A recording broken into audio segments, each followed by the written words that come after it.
কখনো কখনো জীবনের একটি ছোট্ট সিদ্ধান্ত পুরো ভবিষ্যৎ বদলে দেয়।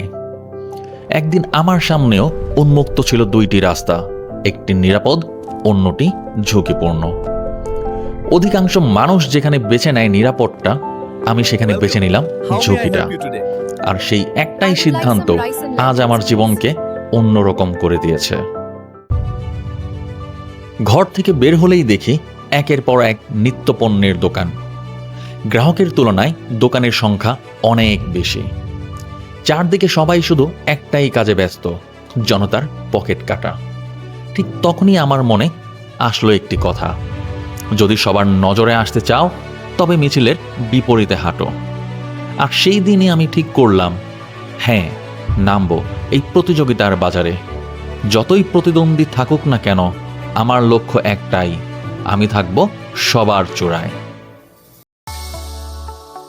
মাত্র 1,80,000 টাকা নিয়ে শুরু করেছিলাম আমার স্বপ্নের ব্যবসা। কিন্তু বাস্তবতা ছিল ভয়ঙ্কর। গ্রাহক আসতো না। এমনও দিন গেছে সারাদিনে বিক্রি হয়েছে মাত্র 70 টাকা। চারপাশে ছিল বড় দোকান, তাদের সামনে আমি যেন একেবারেই অচেনা, অদৃশ্য। মনে মনে ভয় পেতাম, এই বুঝি শেষ। দোকানে বসতেন আমার বাবা, আর আমি তখনও চাকরিতে।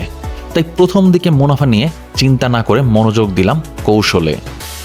আর আজ মাত্র 3 বছর পর, যেই এলাকায় আমাদের কেউ চিনত না, সেই এলাকায় আমরাই সবচেয়ে বড় ব্যবসায়ী।